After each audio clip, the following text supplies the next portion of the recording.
You got me thinking if it was really worth it, putting in all of this effort just to end up less than perfect. But aren't our great intentions something used for our protection?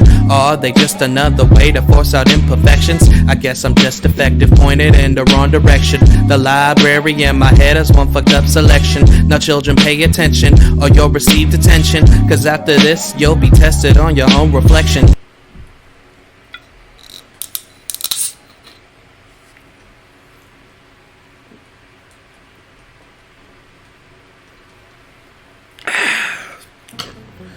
Hello, hello, hello, hello.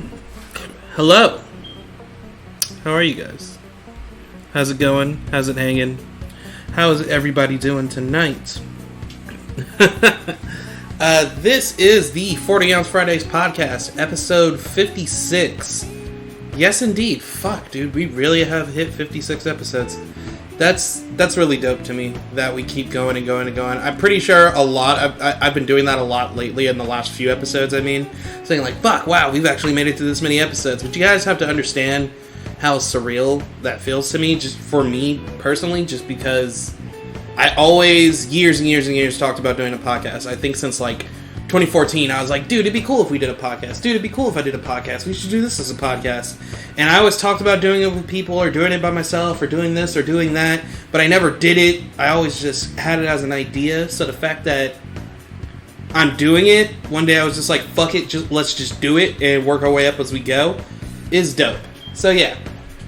Welcome to the 40 Ounce Fridays podcast, guys. Whether you're returning for another episode, whether you come by occasionally, or whether this is your first time listening to it, maybe you stumbled across it by chance or by mistake, who knows? Who knows how you feel about it? This is a podcast where, I kick back, relax, talk about nerd shit that I like. So if you also like nerd shit, then you're in the right place. I also, I talk about things like anime, manga, cartoons, film on occasion, video games definitely, sometimes even music, and just like social things in the field of being a nerd, especially a black nerd in America.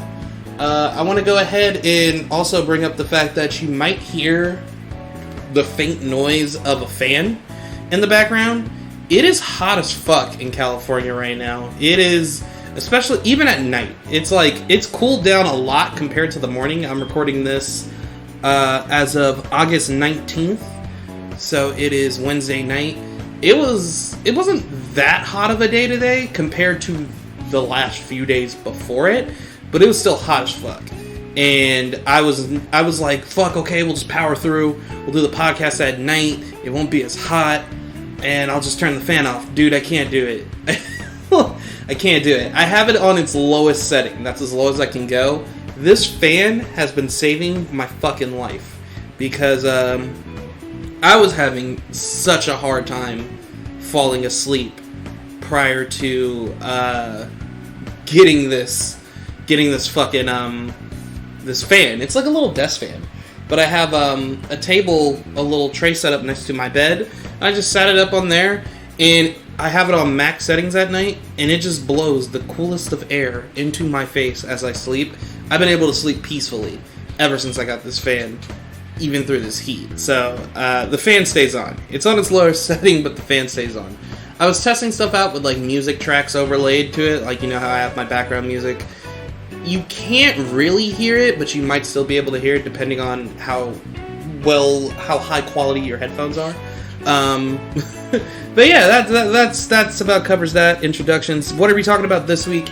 As I said last week, we're going to talk about some of my favorite black creators, whether that be like YouTube or Twitch and stuff like that, and a few other things. I do have a few bits of quick news that I want to bring up and address, and things such of that nature, topics, blah, blah, blah. But this is going to be 99.9% talking about black stuff. So that's dope. I hope you guys are into that. But before that, let's get into the quick news. What is some of the quick news going on that I've seen? I don't know if you guys have heard of this artist. His name is Rich Brian. He used to go by Rich Chigga until he stayed in America long enough to realize that shit is offensive. But Rich Brian he's an Asian dude. He's a rapper. I'm sure you guys have heard of him before. You've probably seen some of his old comedy videos. And if you have been listening to my podcast well back long enough, I reviewed or did like a light review kind of thing along with some other albums. One of Rich Brian's, it was like his first official kind of album, The Sailor from last year. I absolutely love the project. It was up there. It was within my top 10 favorite albums of last year. He recently announced a new I think it's a mixtape or an EP. I believe it's an EP coming out, I think on the 25th. So in less than a week, he has a new EP coming out called 1999. So if you guys are into Rich Brian, I highly recommend you check out his work. He has 2 projects out currently at this point called, what is the first, Richard? The first project is called Amen. Great fucking project. Fantastic. It's what really got me into his music. I was like, he's legit doing this shit. I'm here for it. And then his second project was like his first official kind of like album release was The Sailor from last year. So I'm excited. I'm looking forward to 1999. He has a great track record so far. So we definitely will be talking about that when it comes out. Another bit of quick news in the video game department is about Dragon Ball Xenoverse 2. Now, I know everyone who is a fan or even a hater of Xenoverse 2 is tired of hearing about Xenoverse 2, myself included, because fuck, can we just get Xenoverse 3 already? But that doesn't look like it's going to be happening anytime soon. And I feel like at this point, regardless of if we keep buying the DLC or not, we're not getting Xenoverse 3 anytime soon, just because this next update coming out that's been going on, making rounds in the community, the DLC 11, we know is a free update. It is not a paid DLC, so it's not like, oh, just don't buy it. It's like, well, they're giving this away. So regardless if you buy it or not, it's coming out. So you might as well just get it. It's fucking free. So among the new things we learned, or the things we know so far about DLC 11, you'll be able to unlock Supreme Kai of Time as a playable character for the first time in Xenoverse franchise history. You'll also be able to, I believe, attain her skills as well. I don't know if you can attain all of them, or if you can, period. I'm pretty sure you'll be able to at least attain a couple. There's going to be some kind of updated tournament mode, and that's how you can unlock her. You don't have to do the tournament mode online, thankfully. There's going to be more partner customization. The partner customization is going to be expensive, though. Keep that in mind. When you'll be able to customize their outfits and their skills and stuff, that all is still going to cost TP medals. So depending on how many characters you plan on doing that for, you're going to be spending thousands of TP medals. Now, if you only are going to do it on maybe like 2 to 3 characters max, I don't think you'll have to worry as much about that stuff, because that still is a good chunk of TP medals, because just investing into one partner customization is still a good chunk. So that's still a lot. But if you're the type of person who's like, oh, I want to do it for like these 20 characters, or I was like, oh, I want to do it for the whole roster, you're going to want to grind for TP medals now, like just up until the point of the release. I want to do it for all the characters. I just haven't been TP medal hunting just because I've been busy with other stuff, with work, with writing, planning out podcast stuff, having time to game. A lot of shit's been going on. So, and when I say game, like playing other games that I haven't played yet, like Persona 5 Royale. We have to do an update podcast on that when I get more into that game, when I get further in. Because from last week, I've seen so many new additions and changes to the game. It is insane. I'm just going to side note this. Persona 5 Royal took Persona 5. And I would say Persona 5 for me is like a 9 out of 10. There's some things I don't like about Persona 5. And I'll argue and say it's kind of like the same way I feel about when Dragon Quest XI got the definitive edition. I was like, yeah, Dragon Quest XI is like a 9.5 or some shit like... I said some shit like that. I was like, I fucking love Dragon Quest XI. Dragon Quest XI definitive edition was like almost perfect for me. The only reason why I didn't give it a 10 was me being petty in saying that the fucking horse racing was still awful. The horse racing is awful in fucking Dragon Quest XI. So I can't in a good conscience, give it a perfect score, because it's not a perfect game. I'm probably going to feel the same way about Persona 5 Royal. I don't have anything too negative to say about it yet. I have, in fact, way more praise for the game. But already, huge, gigantic leap better than Persona 5. And Persona 5 is already a fantastic fucking game. So it might sound weird that it's not going to go from a 9 to a 10 for me. But, like, I feel like once you hit, like, 8 out of 10 in that kind of range, you kind of have to meet more of a demand for your score to be pushed up higher than that. In terms of any kind of thing, if you're going to judge it on a scale of 1 to 10. So I'd argue it's kind of like, you know, the demon rings in Yu Yu Hakusho. You know how, it's like the gap between A and S class demons is like the gap between D and A class demons. That's how I feel about ranking shit past an 8.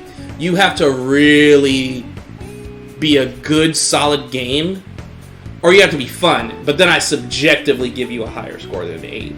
Like with Pokemon Shield, I subjectively gave it like an 8.5. Objectively, I wouldn't give it that high of a score. It's just the fact that I personally liked it that much. So, you know, it's kind of that thing. But Persona 5 Royal is fucking fantastic. Fucking fantastic. We'll talk about it once I'm finished. Once I get like a good chunk in, I'll bring it up again, and then once I'm finished, I'll give my overall thoughts on it. Back to Xenoverse 2, so get grinding for those TP medals if you're doing that. If you know what I'm talking about with partner customization, at this point you probably don't care because you're not playing Xenoverse 2. If you don't know what partner customization is, so I won't even go over exactly what it is. Just know that it's something cool that you could do with the CACs, or not the CACs, the cast characters, like Goku and Vegeta as characters. You can customize like their outfit colors. Some characters you can give them different outfits. You can customize their skill set so they don't just have these preset skill sets, but it costs this premium currency called TP medals. And you can buy TP medals, but it is pretty easy to grind for them, so people don't usually buy them unless they really, really are like, fuck, I need this shit now.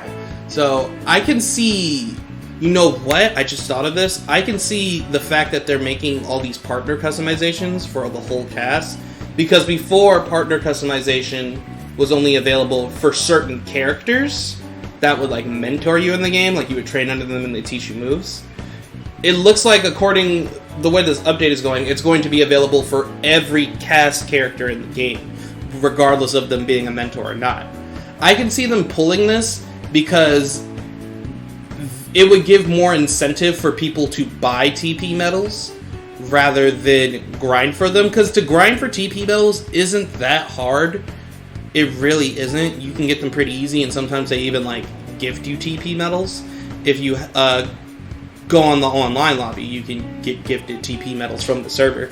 But this is going to cost thousands upon thousands upon thousands of TP medals to unlock every single customization option for every single character. You have clothing, skills, stats, and shit like that. So that's going to be a lot of TP medals. So I can see people being more like open to be like, okay, I guess I'll buy a couple hundred TP medals if it's like $20 and shit like that. I can see this pushing forward the idea of TP medals being more of a microtransaction, more than just being this like, oh, this is this currency you can grind for, or if you're lazy you can buy it. This will be like, oh, I'll just buy them so I don't have to like grind for like 700 TP medals. So we'll see how that goes when it happens. But the last thing, recently, there were rumors going around that because according to some leaks, UI Goku is going to be available, or not UI Goku, I'm sorry, Ultra Instinct itself was going to be available as an Awoken skill. So rumors are going around about that, because according to this links, that's what it was translated to. We got official scans from VJump, and they are translated. That doesn't seem like to be the case. That doesn't seem like that's the case with that. Now, I'm not going to say that Ultra Instinct as an Awoken skill isn't happening, period. It doesn't, these VJump scans don't confirm or deny that.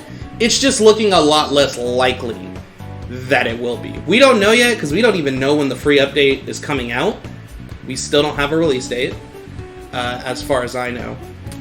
but we'll see. We'll see when it happens, when it goes down. But what we are getting is still some Ultra Instinct based stuff. So what it looks like got mistranslated or lost in translation or something with those original leaks has been revealed in the official V-Jump scans. And these scans show that, and we're not getting the Awoken skills for UI Goku, for the Ultra Instinct form, we're getting UI Goku's actual skills, like his attacks. So back when UI Goku first came out, I think he came out a while back. Xenoverse 2, I just want to note to you guys, is almost 4 years old. This game is fucking old. In terms of, like, the video game world, this game is fucking old. It's 4 years old. This game came out in 2016? And they're still making content for it, because people still buy it, despite all its faults. You know what I mean? Xenoverse 2 is fun for me. That's why I buy the content. I play with it, I have a good time with it, and it keeps me engaged. I like Xenoverse 2. I can have a good time by myself in a single-player experience. Some people can't. I do agree they need to release Xenoverse 3, but I also am going to go ahead and say that just because you don't buy the DLC doesn't mean they're just going to be like, oh, let's just make Xenoverse 3 now. I don't think that's the thing. I think they just like making content for Xenoverse 2. But, as I was saying, UI Goku's skills. So, UI Goku came out, he had some cool skills. They were not available for the created characters. I don't think anyone really made a big deal about it, but in these V-Jump scans, it looks like we are getting his skills now. The V-Jump scan showed Godly Display, which is his ultimate move. They also showed one of his super attacks, which is Soaring Fist. And Soaring Fist is like a long-range, like, strike where, like, he throws, like, blows, like, physical, like, punches, but it sends shockwaves across the map, so you can hit people from a pretty good distance. And then Godly Display is his God-level ultimate. Sorry, I was thirsty. It's hot as fuck. But, I don't know if we'll be getting... I think he only has 3 supers, and then an ultimate, and then the ultimate that's unique to him. Well, he had 3 supers. We're gonna get to that. Yeah, he had... no, he had 2 supers, I think. Because I can't remember the other one. He has Soaring Fist. He has, I think it's called Raging Spirit, which is like his charge-up move. I don't think we're getting Raging Spirit. I didn't remember seeing it in the scans. I don't care if we don't get Raging Spirit or not. Not a lot of people use charge-up moves in PvP because you gotta make sure you're not hit. So I guess if you're stamina broken, you would. If your opponent is stamina broken, you would, but... you'd probably rather combo and deal as much damage as you could at that point rather than charge up. But I don't think that one's available. I can't remember if he had a third one, but he does. There is a new skill that's going to be available, not only for UI Goku, but for the CACs as well. It's another Ultra Instinct Goku skill, and it is the Kamehameha Wave that he used on Kefla in the Tournament of Power during Dragon Ball Super. You know, the one where Kefla fired her fucking beam, her ultimate cannon thing. She's like, I win! And Goku fucking jumped up and slid, used the charged up Kamehameha key to, like, slide up on her Ki Blast and then fire Kamehameha right in her face. We're getting that as a skill. You do not know how long I've wanted that as some kind of skill in a Dragon Ball game. In Fighterz, they gave that to us as a dramatic finish scene, which I thought was dope. Don't get me wrong, that shit is dope. Because the dramatic finish scenes on Fighterz are fucking amazing. They look great. But I was like, always in my head, I was like, I would love to just do this as an attack. And I think Xenoverse 2 would be able to do that really well, and it looks like we're getting it. I don't know if it's going to be a super attack. I don't know if it's going to be an ultimate attack. I don't know if it's going to be exclusively a counter, or if it's a move you can do regardless of being countered or not, that just has kind of like counter-attack properties. Like, let's say you can fire this Kamehameha, but if somebody fires a blast at you while you're charging it, you automatically do the Ki Blast slide up across their beam and then fire it back. And then maybe, let's say, like, if they don't counter you, you just fire a really powerful Kamehameha. I don't know yet exactly how this ultimate or super skill works. Because it could be just another super skill that's a counter move, or it could be a second ultimate alongside his godly display. We don't know yet. But it is going to be a skill that your CACs can use. In the V-Jump scans, they showed the CACs using it. So, there's that. So I hope you guys are looking forward to it. I know I am. Especially since the update is free. It won't hurt you to, if you have Xenoverse 2 and you still play it every now and then, it wouldn't hurt just to download the update, check it out. Another thing is, Chilai's costume. Chilai was the Frieza Soldier girl who was Brawly's homegirl, pretty much like everyone ships them heavily from the Dragon Ball Super Brawly movie. Her outfit is going to be available for CACs as of the free update. And then we have the little kind of like pet toy goofy doll things that'll follow you around. The little pet. Those things are expensive though, I will say those. If you know what I'm talking about, they're expensive. They're 1,500 TP medals each. So if we're looking to collect all of them, I think there's like 6 or 7 of them. Have fun grinding for those TP medals. Because if I ever get in a situation where I can get one, I'm picking one and I'm probably going to pick Chaozu. Just like, I'm probably going to pick Chaozu just because I really like Chaozu and I wish he was like playable. But it is what it is. V-Jump skins also showed some updates on Master Roshi, some more insight into his attacks. One interesting thing about Master Roshi is that he won't have a super dash mechanic. So if you're familiar with Fighterz, the super dash is essentially what it is. It's a dash. You jump up and you kind of fly dash towards your opponent. People use this in the game for follow-up attacks, to continue chaining their combos, even like during like somebody getting blocked during a block stream.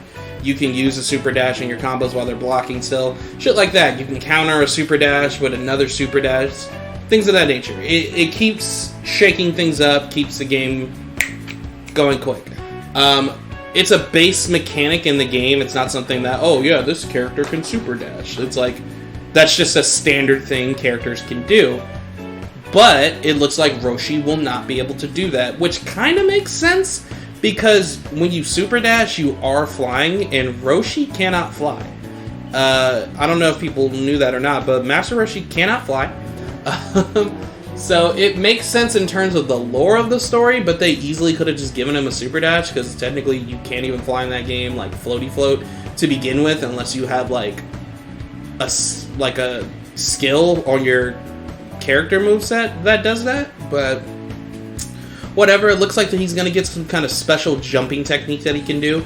But we'll see how that works, because Videl is also a character similar to the idea of like not having like a base mechanic like everyone else. Videl does not have the base deflect mechanic. Instead, she does kind of like a shoulder dodge. But the way it's set up, it does kind of hurt her as a character a little bit. The dodge isn't that great in terms of like what I hear a lot of people talking about. I'm a very casual player at Fighterz. Videl is on my team rotation, but I usually don't use her for dodging. She's usually a combo extender, or I use her for a lot of her like combo moves because she does a lot of acrobatic flips and stuff. And then I use the supports to extend her combos into a super attack. That's usually how I use Videl. But we'll see how it goes. Just wanted to update you guys on that. Last bit of quick news, I believe, that's all I have in my head unless something else pops up. My Hatsume from My Hero Academia is now available in One's Justice 2. I don't remember exactly when she released, but she is available. I don't know exactly when she released. I've been so wrapped up in Persona 5 Royal, I forgot about her being downloaded. That doesn't mean I forgot about My Hero's One's Justice. I've been forgetting about a lot of things because I've been so wrapped up in Persona 5 Royal. But, I played with her. I played with the character for like, I want to say like 40 minutes to an hour today. She's fun. She's different. Is she good or is she bad? I don't know. You'll probably have to look up videos on it. I'm gonna look up more info about her. But she's a very unique character. I will say that she feels very different from the rest of the main cast, and I like that about her because, once again, like I said, one thing I like about One's Justice 2 is they take advantage of characters' quirks and talents from the actual anime manga series and incorporate that into the game. So the characters don't play the same. There's not a single character in the game that plays the same. Everyone plays differently. You have to know what each quirk does. You have to know what each command does. How much time the animation has. How much, frame data it has. Lag. Shit like that. You have to know how these skills work so you can properly use the character. How much damage a move does. How much it can extend your combo. Can you combo into this? Can you cancel out of this? Such and such, such and such. How good are they as an assist character? See? Extra shit. So we'll see how it goes. I need to see more of her. Just letting you guys know she is out now. If you do have One's Justice 2, if you have the Season Pass, you should have already had it downloaded for you as soon as you turned on your Switch. If you don't have the Season Pass, you can buy the Season Pass to obtain her alongside Hawks, or you can buy her separately as her own character in the eShop. And that's pretty much it for all the quick news and all that stuff. So let's get into Black creator business and shit of that nature. Before I talk about my favorite Black creators, though, I want to do a little shameless plug, self-promotion. As of today, earlier today, I released a mixtape. Yes, indeed, I did. I released a mixtape. Yes, indeedy, that's me, Kyle, the mixtape guy. Oh, shucks. But yeah, no, I released a mixtape. It's called Don't Mind Me, I'm Drunk. I talked about it last week on the podcast, I believe, and I linked to my SoundCloud. I had 2 songs up at that point. I had Sinking and I had Throwaway. The mixtape is supposed to have 7 songs, but due to copyright issues, because I used instrumentals from some of my favorite tracks and rapped my own lyrics over, I'm essentially, doing remixes. Due to copyright issues, one of the songs, the second to last song on the mixtape, is unavailable. I can't upload it anywhere. Every time I try to upload it, it immediately gets blocked and or removed. So, as soon as I put all the tracks up from the mixtape on SoundCloud, it immediately was removed. As soon as I tried to upload it to YouTube, it was immediately blocked. So I just deleted it off of YouTube. I'm pretty sure if I put it on Facebook, it would immediately be caught and blocked as well. So I'm just over that for now. If I can find some way to upload it, I will. Maybe I can link a download folder to the mixtape itself if you want to directly download the mixtape and listen to it for yourself. But yeah, dude, it's done. It was fun. I made it over the course of 10 days in my room, hot ass room, all by myself. I worked hard on it though. I worked hard on it. I say 10 days, but a lot of the songs on the mixtape are songs that I've already written. I just feel like they all go together to tell this narrative of me personally as a person and my growth over, I want to say, the last 5 to 6 years. Like I was saying before, I wanted to go about life lessons I learned since I turned 21. I wanted to go over that last week on the podcast. I was too tired to do so. But this mixtape kind of expresses that stuff. Everything I've learned since I've become an adult. I'm not even 21, 18. Legally an adult. Over the course of 8 years of living in the adulthood era of my life. I've learned a lot. I've been hurt. I've hurt people. I've cried. I've been angry. I've made people cry. I've been happy, ups and downs, smiles and frowns, all that shit. And it's this mixtape is kind of I don't want to say condensed because that makes it sound like I kind of pushed it together and it's not as detailed. It's not a summary either. It's a composite. It's like an art piece, I want to say. Not to sound bougie or fancy, but it's something along those lines. I can't get the words for it. Of just how I feel, an expression of those 8 years of life and just what I've learned and how I've grown and things that have affected me. So there's supposed to be 7 songs on there, but on my SoundCloud and my YouTube, I'll link both of those so you guys can look up the songs for yourself if you want to. There's only 6, but there are 7 tracks that are 7 pieces of a poem. The poem is called Hollow Beach. It is a 7-part poem that goes over the course of the mixtape. So it'll be a part of Hollow Beach, then a song, then a part of Hollow Beach, then a song, then a part of blah blah blah blah blah blah blah. So the last track of the mixtape the last song of the mixtape was supposed to be the last track of it, but since one of the tracks got removed, I just switched it with the last piece of Hollow Beach, so we still continue that back and forth kind of pattern. So the mixtape that's uploaded online, the last part of it is the last piece of Hollow Beach. So either way, I think it still fits really well. I'll try to get that track up somehow.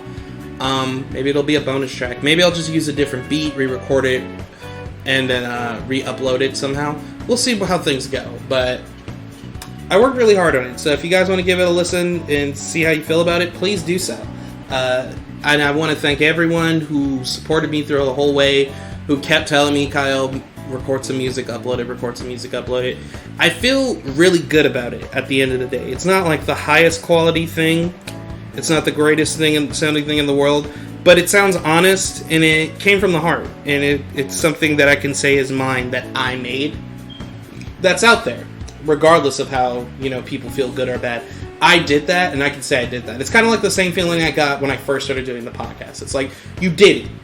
Now keep doing it. That's how I feel about the music thing. I feel like now that I've done that, I'll feel more open and more confident to record and upload more tracks. And I'll probably try to get in touch with more like producers and people who can make beats, buy beats off of them, so I can, upload songs without having to worry about copyright claims. And we'll just see how that goes from here. But I'll keep you guys posted and updated on what I do in the musical world. But don't mind me, I'm drunk. It's my first mixtape. The intro to the podcast is still probably going to be the first part of Sinking, which is the first song on the mixtape. But yeah, little me, shout out to me as a black creator. Shout out to all my black creators. But yeah, let's get down to the main topic, which is me talking about my favorite black creators. I have a lot of favorite black creators. So if I might not go over every single one of them, I'm probably just going to go over the ones that are like my favorites. But let's get to it.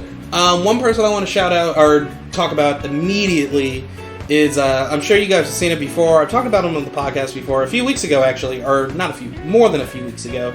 It was one of the last few episodes of Season 2. Long Beach Griffy. So, Long Beach Griffy is pretty much, I want to call him like an internet comedian kind of content creator in the way he makes his videos. They're very simple, straightforward, but I think that's what makes them so funny, is the fact that they're so, like, genuinely, like, comedy. Like, he's making you laugh. He's just doing jokes and he's not trying to force it. It's just like, this would be funny. Let me do this. And then he does it. And you could tell he works hard to create his content, too. Despite it looking so simple and straightforward, you could tell he puts in a lot of work into making those videos and deciding what he's going to say, how he's going to film it. Because just a back and forth, he plays every character in every one of his videos. He doesn't like usually collab like that. And he just does the damn thing. And it's one thing that I like about Griffy is that regardless of how popular he got, because one day he suddenly blew up. I remember when I started like watching his videos, I think he had like 300,000 subscribers on YouTube. And because I first saw one of his videos on Facebook, I think, and then I was like, oh, he probably has a YouTube. So I went to YouTube. I was like, he had like 300,000 subscribers, something like that. And I remember, like, not very long after that, he just started shooting up in subscribers. Like, it would be like, every day I would check, and it was like, oh, fuck, he's almost grown by, like, another 100,000. And that went on for fucking days. I remember he hit 1 million subscribers, and by the time he did that, like, not too long after that, he was already well on his way to 2 million subscribers. And I think he has 2-point-something million subscribers, honestly, right now. Let me check. Gonna check how many subs he had. He, like, exploded in popularity. It was crazy to see. It was one of those things, like, goddamn. You could tell he put in the work. Right now, he has 2.4 million, or 2.41 million subscribers. So that's his subscriber count now. His videos still do great. His videos still get, like, hundreds of thousands of views. Some of them, a lot of them hit the millions. So, and the thing I was going to say is, regardless of how popular he got, especially considering how far he just exploded onto the scene, he's never changed how he did his content. He wasn't just like, oh look, I'm popular now, let me do all this now, or let me not do this. Or he just kept wanting to do the same videos, and he just keeps doing the same videos. And he's so real about himself. Like with the whole One Piece, the whole like manga anime debate, I disagreed with him on that. And maybe he was trying to stir the pot, or maybe he meant it. But I know times when Griffey like means what he says and when he's telling a joke. You can tell when he's just joking around and when he's being serious. I don't agree with him on all of his views, but that's okay because he's a human being at the end of the day. And the thing I was going to say that I like about him is that he's so real. And I think that's going to be like a similar theme with all the black content creators that I really favor and gravitate towards. They're very genuine with how they feel towards the things and how they react to things and how unapologetic they are about things. It's just like, this is what I do. Be over it. You know what I mean? Especially with Griffey. So I appreciate that about him as a person. And it's nice to see that level of like, yeah, fuck that. I'm gonna do what I want. And he pushes the envelope. He definitely does push the envelope. But it's funny content, and like I said, despite how simple it looks, you can tell he puts in the time, he puts in the work and the consideration when he makes a video. And he makes it funny. Like, he makes it funny. It's not like the situation that's funny. It's him forming this ridiculous set of situations that makes it funny. Him as a person is just naturally funny. And he does Instagram lives a good amount of the time. I've seen him do it. Just be, drinking, chilling, and he'll just video chat with people like live. It's cool, man. He has a good old time. His Twitter is funny as fuck. So yeah, Long Beach Griffey.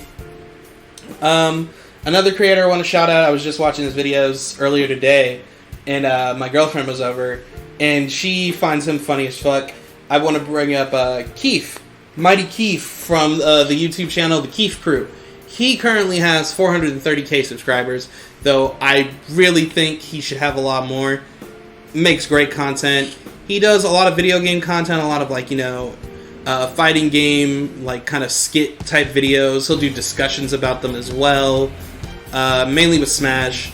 But he plays all kinds of games, so he'll do skits joking about things going on in the video game community, like how salty Xbox fans were about Spider-Man being exclusive, or how Xbox fans reacted to the game, their game showcase, how everybody reacted to the online Evo lineup back when that was still going to happen, shit of that nature.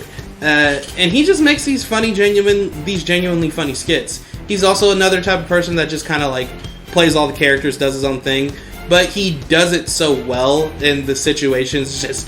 They're so relatable in the gaming world. I feel like a lot of people that joke about the video game community, the gaming community, find something in common with the way Keith jokes about the gaming community.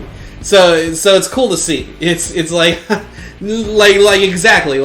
he gets it. You can tell he's real about it because he gets it. Another very genuine person. He makes serious videos from time to time, seriously talking about, oh, this is happening with this game, so let's discuss. Oh, this is happening with this game, so let's discuss. Things of that nature.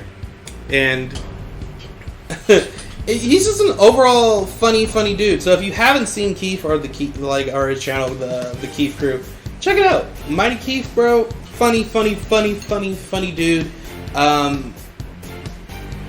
That's pretty much all I have to say about him. I haven't been watching him as much as Griffey, but I enjoy his content so much. Another person that blew up in popularity too. Like I said, I think he should be more popular than he is, but his subscriber base has jumped tremendously over the last couple of years that I've been subscribed to his content. I think when I first subbed to him, he had just recently reached 100,000, and I think it's only been 2, maybe even 3 years later. 2, maybe 3 years. I want to say 2. And he's at 430k. I could be wrong, but he still has had an extreme amount of growth. I think he recently, within a month, jumped 100,000 subscribers. So it's just good. Get that cred you deserve, Keith. So if you're into kind of gaming joke skits, especially with fighting games and things like that, especially with gaming events like Evo and E3 and the Game Expo and shit like that. All that good stuff. Check it out. He's a funny dude. The situations are so like over dramatic because like he'll characterize like things like, oh, Dragon Ball Fighterz as a person, or oh, Sony and Nintendo and Microsoft as a person, and like people do skits like this everywhere on the internet. But like the way he does it is so accurate to how people feel about those companies or a situation going around based around said games or said companies, and it's just so pure. Another one that's just really straightforward. So yeah, Mighty Keith. I am Mighty Keith. Yeah, you guys have had to hear it if you know who I'm talking about. Who's next? I think a really good obvious one would be the boys from RDC World 1. Now, I feel like I shouldn't have to go into detail about who RDC World 1 is. I feel like they're pretty well known at this point within the nerd, the blurred community especially. Just a bunch of good friends that make funny ass videos about anime, video games, music, sports, mainly anime, but they do video skits about like sports and then, you know, gaming and music and shit like that. Funny dudes. They are currently at 3.91 million subscribers, so they're doing big things. They're mighty popular. One of their most popular projects that they do is, and if you don't know who RDC World 1 is, you might know this. If you watched the little parody skit show, if you've probably seen it, like you scrolled past it on YouTube, maybe somebody like shared a clip of it on Facebook. Anime House. So Anime House is like kind of like a play on of like the Real World and Jersey Shore, kind of like those reality show kind of things, but with anime characters, and they all live in a house. So it's just the 6 of them playing various anime characters, and the shenanigans they get in, and it's fucking great. It's fucking fantastic how like well executed it is. Like Goku, like Vegeta's always challenging Goku to a fight, and then they're like, dude, Vegeta, chill out, bro. You just gonna get your ass beat. Like I do it no justice. You have to look it up yourself. But I'm sure if you've seen that, then you, even if you didn't know who RDC World 1 was, you know that. So I'm pretty sure that's self-explanatory. They make great work all the time, and I love their enthusiasm to it. And the fact that they've been doing it for so long. They've been doing this shit for a good while, I want to say. Let me see if I can scroll back and find like an old ass video. Let's see, like, let's see how far we can go back. See, what we finna do is go back. Oh, one of the things that, like, one of the first things I saw for a moment, I think it's one of the first things that really helped blow them up, is when people take anime too seriously in real life. Oh, fantastic. Just naturally funny. Yeah, they started making videos like years ago.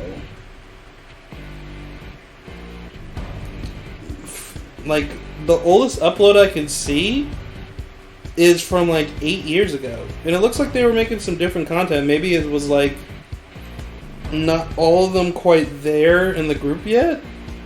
I don't know yet. But yeah, they've been around making YouTube videos for years. So since 2012. If it's been 8 years. So check them out.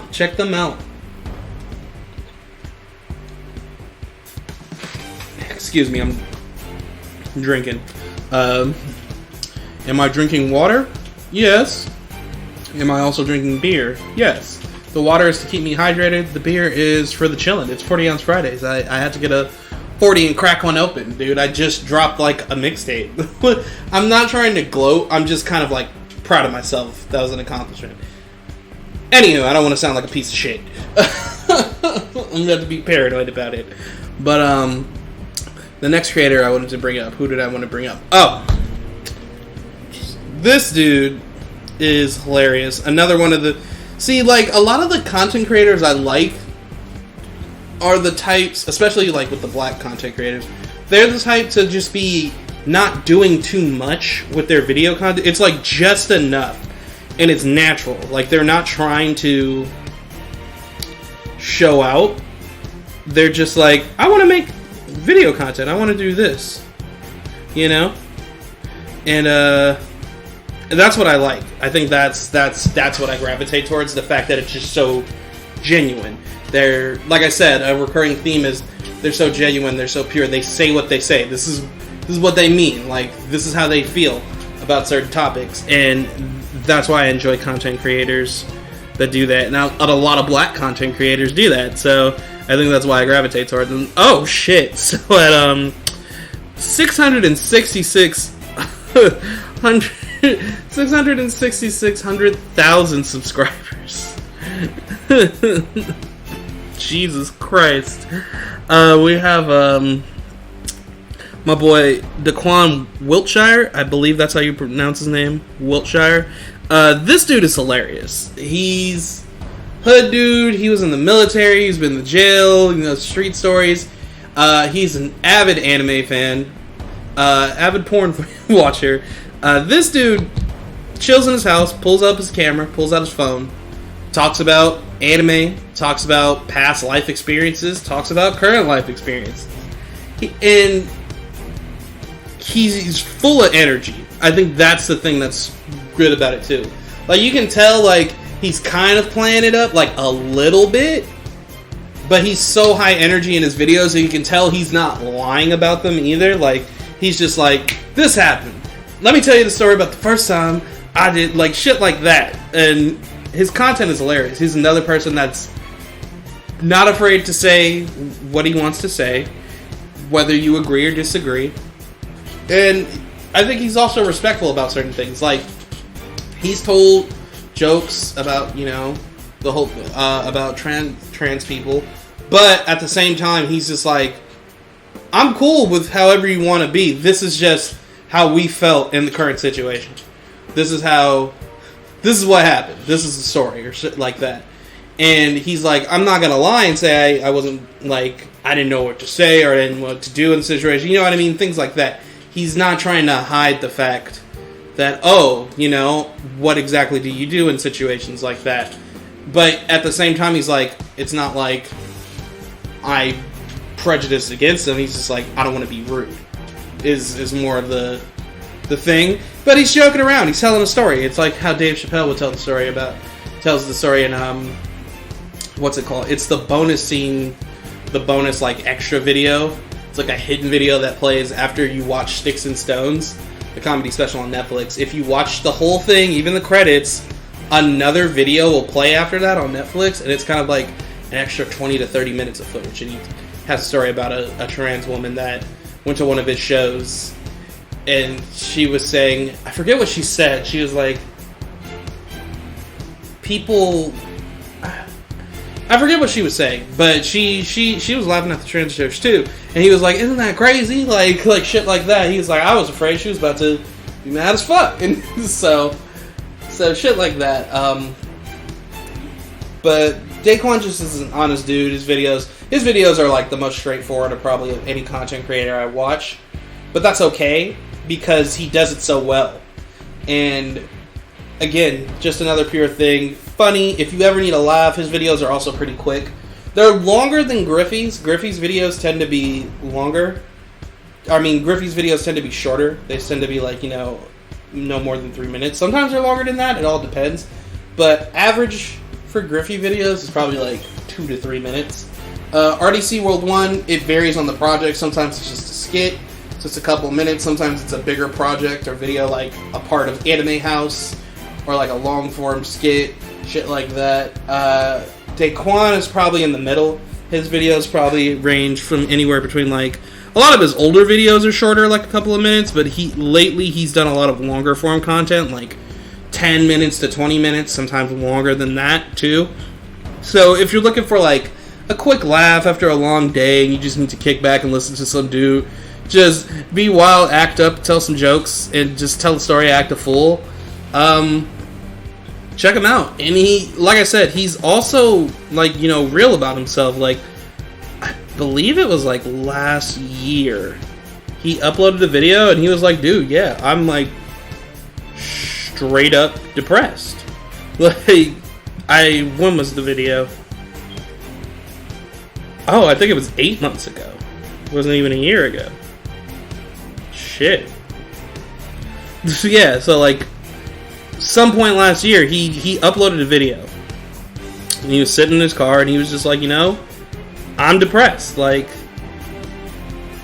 and it just felt so honest. Like, you could tell he wasn't trying to make jokes. He was cracking jokes in between, but he wasn't like joking about actual people with depression. It was more like him trying to like lighten the mood for himself and not trying to like put everyone else in like a damper mood, like the viewers in a damper mood. But it was just like, damn, dude, like you could tell he was really going through some shit, and he stopped making videos for a couple of months and then he came back. So it was cool. He also does a lot of streaming now too. So if you want to see him stream, he does that. So you know he's telling jokes all throughout those fucking streams. So yeah, check him out. Check out my boy Daquan Wiltshire.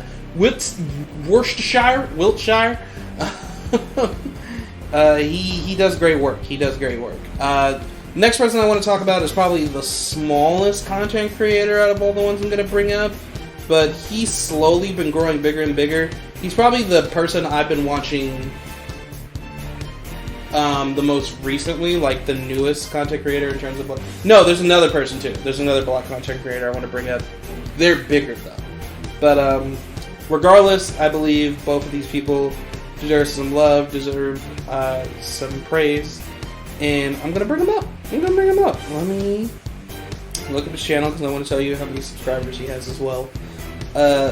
This person goes by the name of Noble Lucy. Well, his YouTube channel is called Noble Lucy, but he addresses himself as Noble, so he is Noble. He is sitting right now at 21.4 thousand subs, and he does, I want to say his video content more so varies on whatever he feels like talking about, which will be a good transition to the next person we're talking about. Since we're on that thought process of just like whatever we want. He is more of a nerd though, Noble, definitely. So he was right up my alley. I got recommended one of his videos a couple of months back. He was talking about Yandere Simulator, and I know that's been blowing the fuck up recently. The whole Yandere Simulator situation, how that game will never be fucking finished. Because it won't. It won't ever be finished. So he was talking about that, and I was just like, dude, this dude's funny. He's insightful. What other videos does he have? And I checked out all his other content. He's cool. He doesn't live in America. I forget where he said he lived, but he made YouTube videos because he wanted to start doing it. And so he kind of just makes videos on whatever he feels like. It could be a variety of nerd topics. Like, I'll go over them right now. So let's see. He does like Stardew Valley kind of like playthroughs, Nintendo classics, music and video games, Discord child predator problem. Yeah. How to not develop a game like Yandere Simulator. More Stardew Valley, a subscriber special where he answers questions. A serious video, that's a topic we're going to talk about in a little bit. Going over all the content creators. Why I love Common Writer.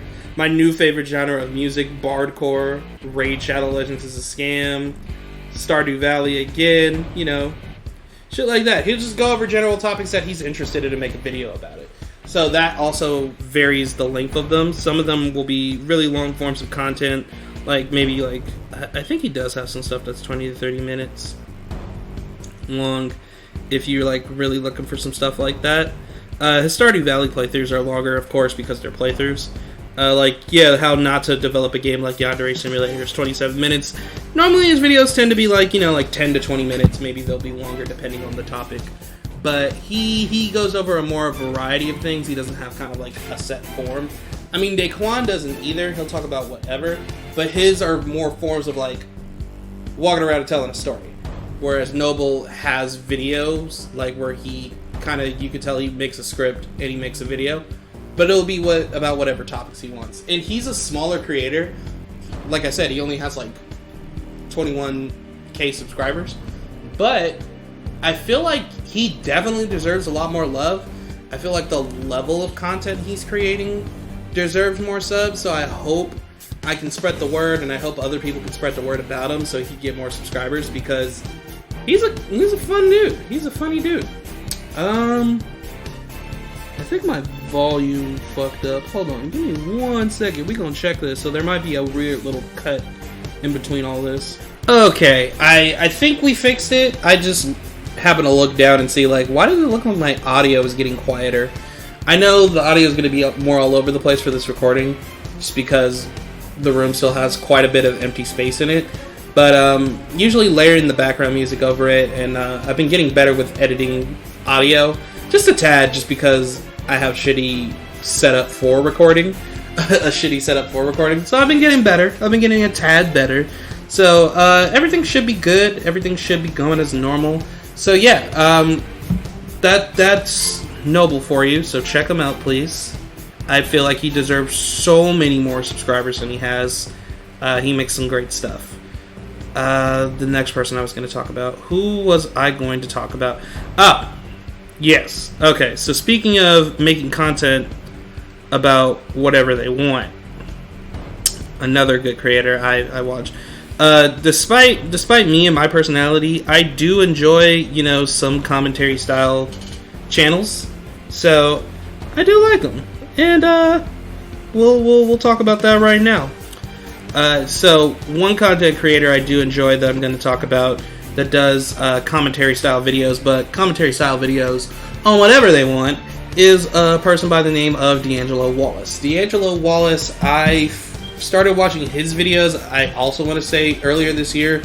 I want to say no, it wasn't around the same time I started watching Noble. It probably was like a couple of months after I started watching Noble. I got recommended a couple of D'Angelo's videos, and then one day I was like, you know what? Yeah, fuck it. Let me watch it. Let me watch one of these videos. And I enjoyed it, and I enjoyed his content. And he usually intros his videos at like, welcome to another video about where I talk about whatever I want. I butchered his intro, but he talks about whatever he fucking wants. That's how he makes his video content. And I think that's why his video content is so good, is because since he's talking about what he wants to talk about, it doesn't come off like he's trying to force it. It's more so just like, yeah, let's talk about this. So he's generally like talking about it. He seems to have an interest in it. So you can tell, so you stay engaged as a viewer as well. And, another strong black creator, I just butchered my words. Jesus. Oh my goodness. I'm sorry. But yeah, another strong black creator. He has another channel for like shorter videos and different stuff that doesn't exactly fit the commentary of his main channel. The length of his videos also vary, but recently he's doing a video series that's kind of like a trilogy of videos. Like his last couple of videos have been longer. They have been like hitting 30, 40 minutes to an hour long. But recently he's been doing a 3-part video series breaking down this triangle of people that were causing some drama, not only within the commentary community, because it was just feeding the commentary community ammo to talk about stuff, but the beauty community as well. I guess the beauty community is very messy. I only know as much about the beauty community on YouTube as much as I know. I only know as much as I hear from the very few content channels I watch, or commentary channels I watch. I only watch a couple of commentary channels, so whenever they talk about, this whole drama with them, it usually varies on how interested that person is about that subject. But the good part about that is usually I get a different perspective from each person, depending on their interest in the topic. But yeah, you get what I mean. These people that he's talking about have been Jeffree Star, Shane Dawson, which a lot of people have been talking about lately. And the next video is going to be about, I forget her name. It's someone in the beauty community that's like really, really, really popular. I don't remember her name personally, just because I'm not involved in the beauty community, nor do I have a strong interest for it. I just happen to hear stuff about it. It's because of these said commentary channels. Oh, Tati Westbrook. That's her name. So the third and final video is going to be about a woman named Tati Westbrook, who seems to be a very long time powerful person within the beauty community. So we'll see how that goes. But like, he's made 3 videos talking about these people. So and they've gotten extremely good views. In fact, a lot of his videos, like his last 5 videos, his last 5 videos have all at least gotten 2 million views. Like, out of his last 5 videos, which have all released within the last 4 months, the video with the least amount of views is the oldest one from 4 months ago out of those 5, with 2 million views. And the views have actually been going up. So, first video, Shallon Lester blocked me before I could tell the truth. 38-minute video. I highly recommend watching that video if you know who Shallon Lester is. Fuck her. She's fucking crazy. She fucking has no idea what she's talking about.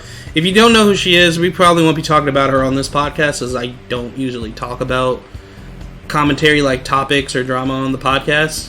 I talk about nerd shit, so if it's involved in nerd shit, I'll talk about it. But this is me talking about black content creators, so I'm throwing praise at D'Angelo right now for the amount of extreme views he's been getting for these videos. He's doing the damn thing, and his videos usually do really good, as I can see from these. They always get great views, but I'm just showing you an example of how well he does. So 2 million views 3 months ago. So this is like a month later. Shallon Lester is pretending she reported me to the police, which she really did. She really tried to do that. 2.2 million views. 2 months ago, Lana Del Rey has Lana Del Rey Lost It. 2 months ago, 2.2 million views. 1 month ago, the first of his trilogy of videos, Jeffree Star faked everything about, well, everything. 5.1 million views.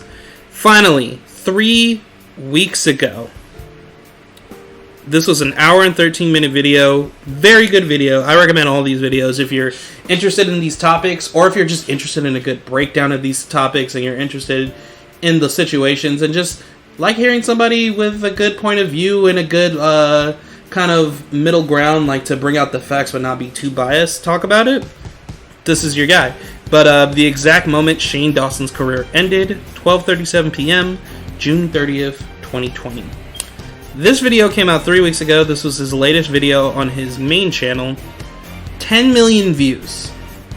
10 million views. 10 million views.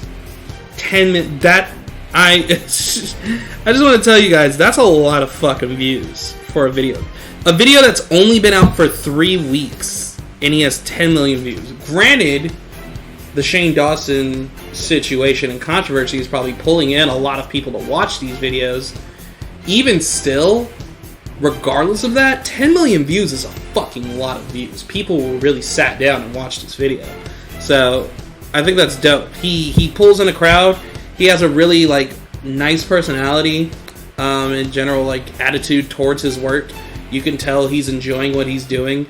So, check out D'Angelo Wallace especially if you're into commentary. If you're into commentary YouTubers, I know there's a lot of people out there who mainly exclusively watch commentary YouTubers and have an affinity towards them. D'Angelo Wallace, if you don't already listen to him, check him out. He does great work. Almost done here. Almost gonna wrap up. I got 2 more. Like I said, if I didn't name someone, I probably do listen or watch that person's content or listen to that person's content. I just personally didn't say it now just because either I didn't quite remember every single name, or they're just, not as high on my personal, favorites list as these people are. That doesn't mean I dislike them. I probably do watch their content. I'm black. I love black content. So... the memes that go on the internet, it's just dark-skinned women are beautiful, and I love black women are fucking beautiful. Yeah. So, anywho, I'm getting off topic, because we will just start talking about black women and how fucking amazing black women are for the rest of this podcast. You think I can't do it? I'll fucking do it. But oh fuck, what was I gonna say? Okay, so yeah, the next content creator, another person I found out this. I've been getting way more into content creators purely because of the podcast. I like listening to other content, even if they're just like YouTube videos or other podcasts or like streams or stuff like that, because I mainly just do the podcast.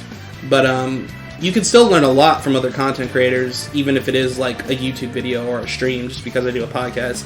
And I do want to stream. I need to get a fucking Ethernet cable. Side note on that. I know I said I was going to start streaming a few weeks ago, but I need an Ethernet cable so I can have a stable wired connection so we don't run into any crashing problems. I do have a new headset, so I don't have to worry about that. I just need to get an Ethernet cable. And it needs to be long, too, because the router is in my roommate's room. So they were like, yeah, no, we could just get a really long one and then just run it along the walls and the ground and just connect it to our room. So I was like, alright, if you guys are cool with that, yeah, we'll do that. So I just gotta get that. But, yeah, I do want to do streams, and I do want to do YouTube videos. Since I just, finished doing some music stuff, I do want to, probably try to start doing a YouTube, start, working on the idea of making videos soon. So, hopefully that'll happen next. But, I digress. The next content creator we're talking about here is Jarvis Jordan. Jarvis Jordan is on YouTube with 1.27 million subs, and his content, do I want to say he's a commentary YouTuber? Yeah, I mean, I guess you would lean it more so towards that. Sorry, I've been slowly drinking throughout the day, so I think I'm really starting to, it's like really starting to hit me. But, yeah, no, Jarvis Jordan, interesting content creator, does a lot of commentary vids. Another unique personality. He seems like a really, cool dude. And I think I gravitate towards him because he is very nerdy. And I am very fucking nerdy. And people take that as an insult. And I find that weird that especially in 2020 people take, oh, you're so nerdy as an insult. It's not an insult, dude. If you're nerdy, you're nerdy. If you're into that shit, you're into that shit. I'm a nerdy dude. Like I said, if you listen to the podcast long enough, way back, it was like an old episode. I think maybe was it episode 8, episode 5? It was something like that. I think it was well before we hit 10 episodes of the podcast. I did an episode about being weird is cool. It's a good thing. It should be seen as a positive. That means you're unique. That means you're doing something different and cool, and you have some kind of talent. So don't get mad when people call you weird. Maybe you're just fucking weird. And that's cool, bro. Be weird. Embrace that weirdness. But yeah, he's a nerdy dude. He's someone that would probably be seen as oh, maybe he's gay. Because this and that. Because he, seems in touch with his emotions. Which is a healthy thing to do. If you're a man, it's okay to be in your feelings. Or, I don't want to say in your feelings. You shouldn't be in your fucking feelings. But it's okay to be emotional, you know what I mean? If you need to cry, you should cry. It's we have feelings. It's having feelings isn't a feminine trait. That's just a human thing. You're a human being. Of course, you're going to have feelings and emotions. That's another topic, but seeing that's that. So I feel like I can relate to him on certain aspects of his personality, his sense of humor, especially too. He has this sort of weird, dryish sense of humor. I have that on a lot of things. My sense of humor definitely varies, but, I could tell, the jokes he's telling and just kind of, his personality and the ways he tells them. At least in, the YouTube persona he shows us. I can relate to that person. So, I thought that was really cool about him and why I started watching his content. It started getting recommended to me. And that's usually what happens. That's usually how I find new, YouTube channels to watch or new content to consume. I'll see it if I see it on my recommended enough times. It would be alright, it's been 3 weeks and this video or this person is still being recommended to me. Let's see what this is about, because they've been recommended to me so fucking much. And excuse me, didn't mean to yawn like that. But I watched one of his videos, so I was like, all right, I can see why it was recommended to me because I dig it. He also does a podcast. It's called the Sad Boys Podcast. He does it with one of his friends. But I'm the type of person who will like get into your content and watch as much content from you as possible. So I've watched the vast majority of his videos just because that's how much I get into content, and I want to consume all your content to know who you were, to know what I can expect from your channel in general, and to just know what you were doing before in your past to see how you've evolved and changed as a content creator, because maybe you've done some shady shit in the past. And if that video's still up, then clearly you want people to see it, or maybe you forgot about it, but maybe you want people to see it and let them know, like, hey, I'm different than I was before. So, you know, that's what I do a lot of the time. But Jarvis Jordan, quick shout out to that. I just wanted to bring that up. Before I bring up the last content creator, I forgot to talk about this last week on the podcast. I want to shout out Amine. Amine is a rapper. If you guys don't know who he is, he did the song Caroline. You know, bad thing, fine as hell, thick as fuck. Oh my god, you know that song. I'm sure you guys know that song because that's what really blew him up as an artist. And I've been into his music ever since. I think he makes really great projects. He's I just found out from his recent album that he's 26. I thought he was like a little younger than me. I'm like, oh, he's like my age. He's 26 years old. I'm 26 right now. So that was cool. It's probably why I like vibe to him so well, because we're in the same, like, not even in the same age range. We're the same age. So, but his music's very creative and unique to himself as a rapper. I don't try to be mean to like a lot of the newer age rappers, but they do tend to sound very similar in the music they create and the styles that they execute said music in. And he very much set himself apart. He was not 2019. I think he was a 2018 XXL freshman. That's when I really started listening to him. So I was like, who is this guy? And I looked at, and I was like, oh, he does this song Caroline. And I was like, I do like that song. So then I started looking up other music by him. And I was like, hey, this dude's kind of tight. This dude kind of bummed. No, I believe it was the 2018, right? XXL. I believe it was that one. If it wasn't 2018, it was 2017 that he was a XXL freshman. I'm gonna look it up. Cause when did X die? XXX Tentacion. Cause he was the same year as X. They were in the same cipher group too, I believe. Let me see. Let's check, just so I can be accurate. But the reason why I wanted to talk about him was he recently dropped a new album a week or two ago called Limbo, and I want to talk about how this dude continues to be such an underrated fucking artist with the amount of talent he has. It's fucking crazy to me. He's 2017 XXL freshman. That's right, because JID, Jid, and then Ski Mask were in 2018. Yeah, he was in the cipher with I'm sorry, he wasn't in the cipher with X. He was in the cipher with Kyle and a Boogie with the hoodie. Whoa. Sorry. I don't know if you guys heard the audio to that or not. I didn't mean to play that video. But, yeah, he was in 2017 first. He released an album recently, is what I was talking about, called Limbo. And it's crazy how he continues to be such an underrated artist with the amount of talent and creativity he has. There's not a lot of artists making music at a similar...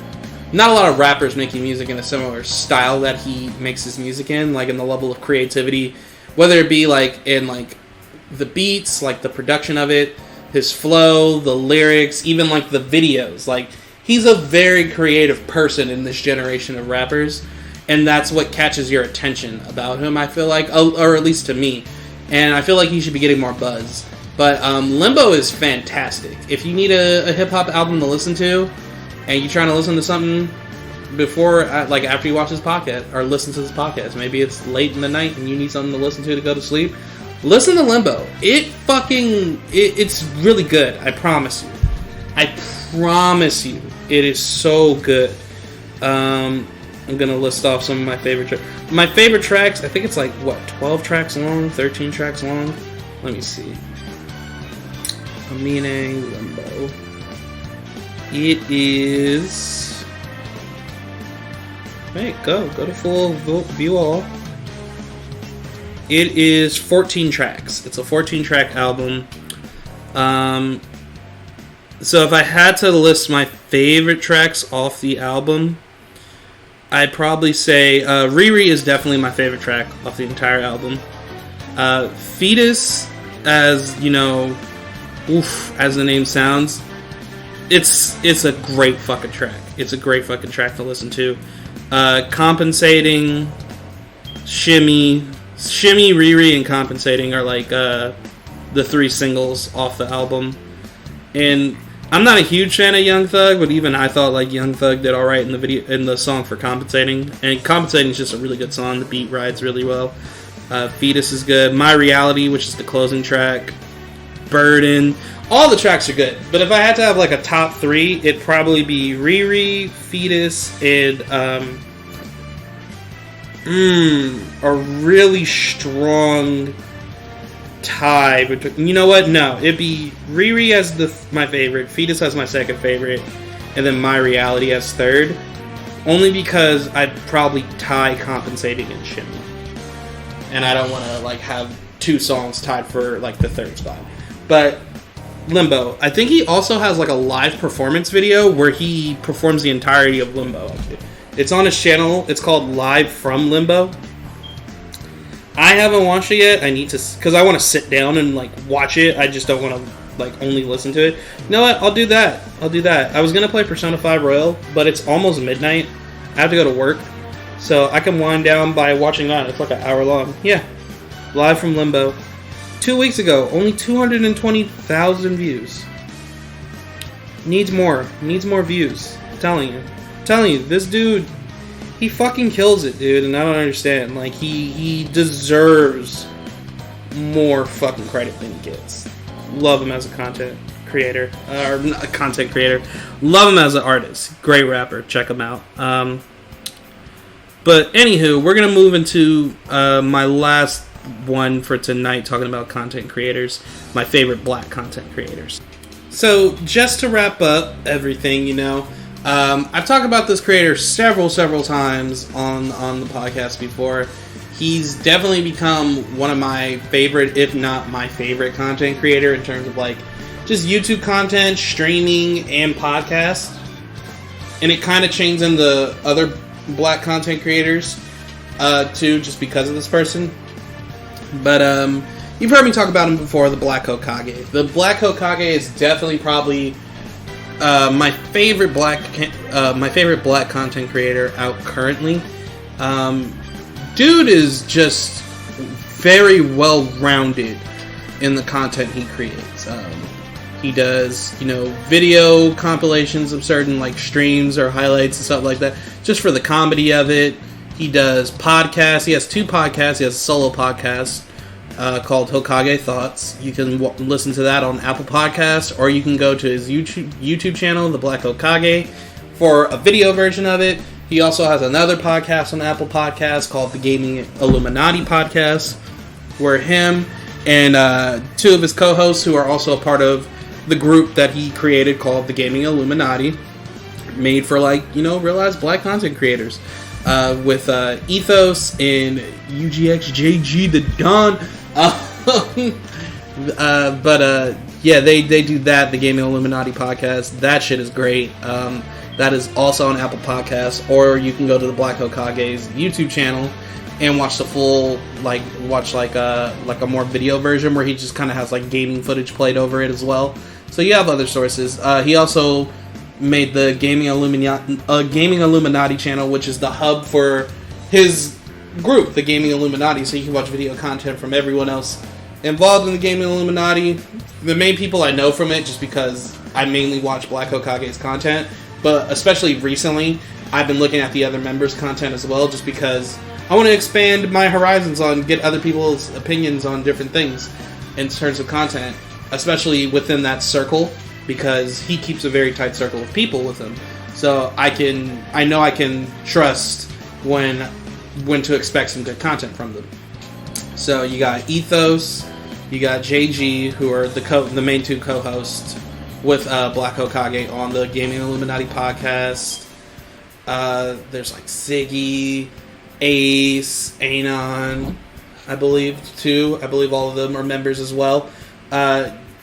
Don't quote me, I could be completely wrong. Like I said, I'm just getting more into the Gaming Illuminati as a collective, especially because he always shouts them out as a whole. He's not like trying to just force them back. He always brings them up. So I'm just like, no, dude, you know what? I should take the time and listen to everyone else. I believe I am subscribed to Ethos' channel too. Ethos is cool. He's actually developing a game currently called Samurai Zero.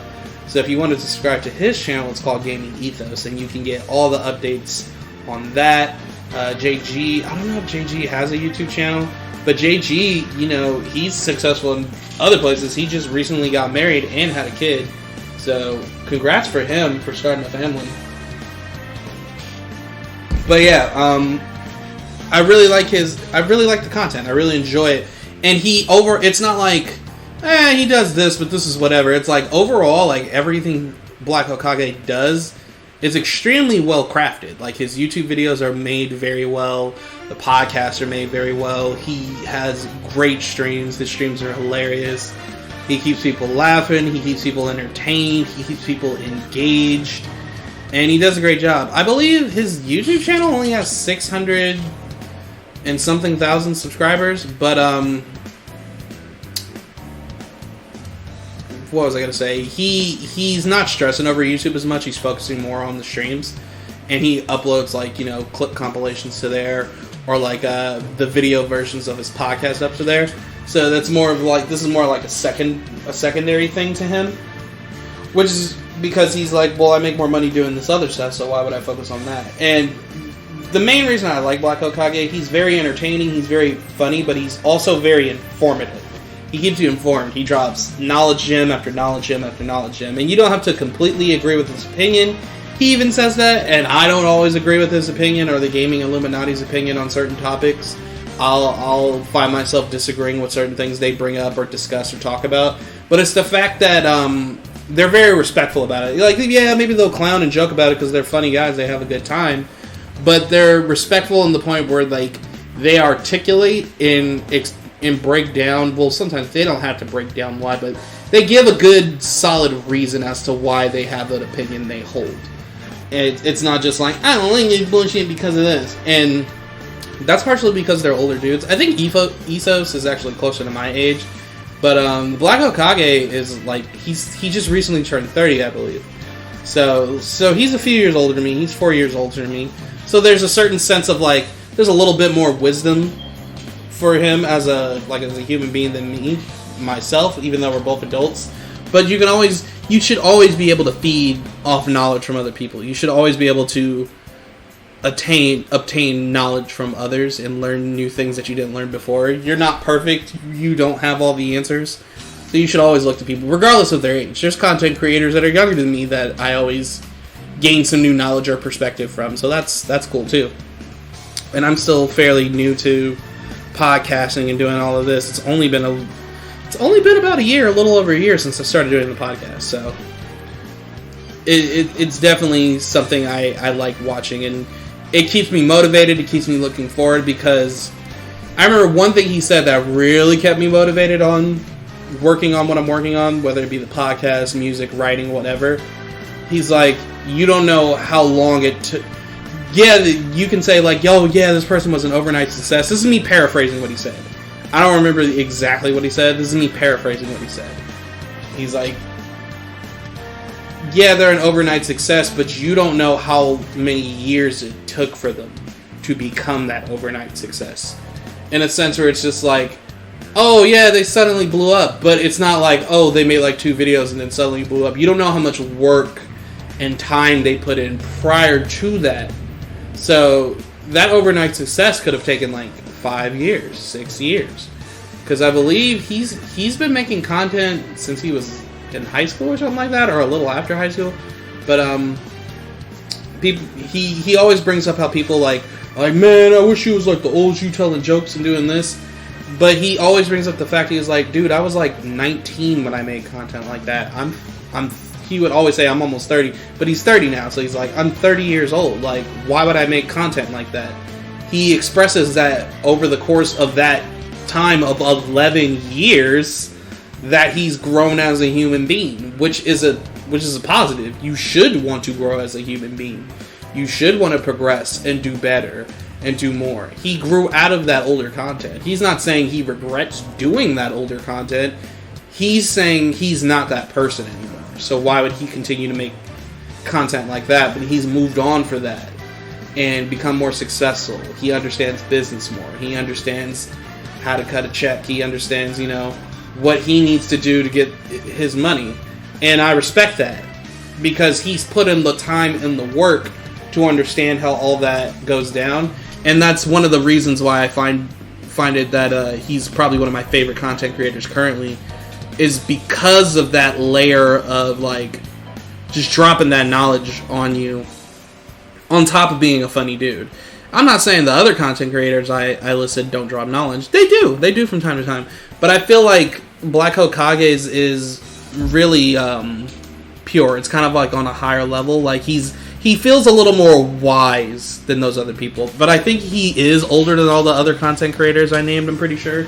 Pretty sure all the other content creators I named are like in their early to mid 20s or like even like 19 or 20 or something like that. They're still younger. They're still closer to my age range. And I mean, I'm not that far off from him, from TBH. I'm 26. It's only like a 4-year gap. But even still, you get what I'm saying. So I think that's probably one of the reasons. But if you're interested in gaming content, he has a bunch of that on his channel.